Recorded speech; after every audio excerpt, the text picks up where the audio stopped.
వరుసు రానున్న 5 ఏళ్లలో జరిగే అభివృద్ధిని తెలియజేస్తూ ముందుకు సాగుతూ ఇటీవల జరిగిన ఎన్నికల్లో అఖండ మెజారిటీతో తనను గెలిచిన ప్రజలకు కృతజ్ఞతలు తెలియజేస్తూ ప్రజానాయకుడు హ్యాట్రిక్ ఎమ్మెల్యే కేపీ వివేకానంద్ తలపెట్టిన కృతజ్ఞత యాత్ర మొదటి రోజు 132 జీడిమెట్ల డివిజన్లోని Angadipet Meenakshi estates spring filter colony Jeedimetla village Jayaram Nagar Ayodhya Nagar మీదుగా కుత్బుల్లాపూర్ గ్రామం వరకు కొనసాగింది। ఈ సందర్భంగా ఎమ్మెల్యే కేపీ వివేకానంద్ ఆయా కాలనీల వాసులు సంక్షేమ సంఘాల నాయకులు అభిమానులు ఘన స్వాగతం పలికారు।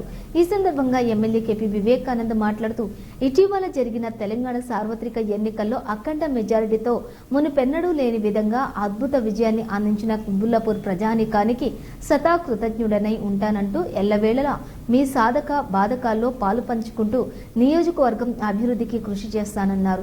ఈ విజయం నా ఒక్కడి విజయం కాదు, ఇది కుత్బుల్లాపూర్ ప్రజల విజయం। మీ అందరి మద్దతుతో నేడు కుత్బుల్లాపూర్ నియోజకవర్గం పేరు రాష్ట్ర స్థాయిలో చిరస్థాయిగా నిలిచేలా ఉండిపోనుందన్నారు।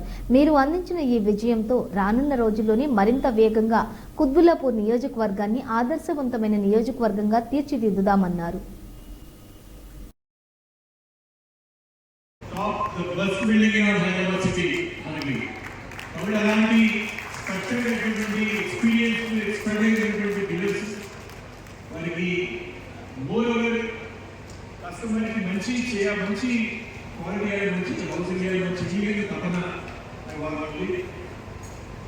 నేనంటే హార్డ్ వర్కింగ్ కమిట్మెంట్ అనేది చాలా తక్కువ ముందు చూస్తాం।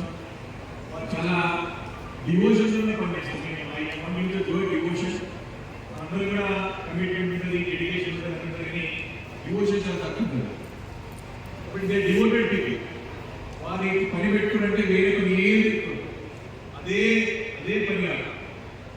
ఏదైతే మనం పొద్దున వేసి రథం పట్టుకుంటే పూజ చేస్తామో వాళ్ళు బిల్డింగ్ పట్టుకుంటే పూర్తి అయ్యేవాళ్ళకి దాన్ని చూపెట్టారు।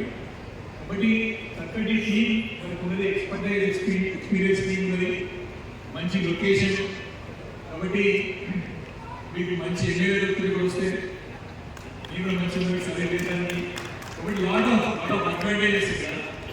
ఇంకోటి ఏంటంటే ఈ రోడ్ కూడా 250 ఫీట్ రోడ్ 250 ఫీట్ ఆల్రెడీ చూడాలి, లాస్ట్ కొంచెం ఆగి కూడా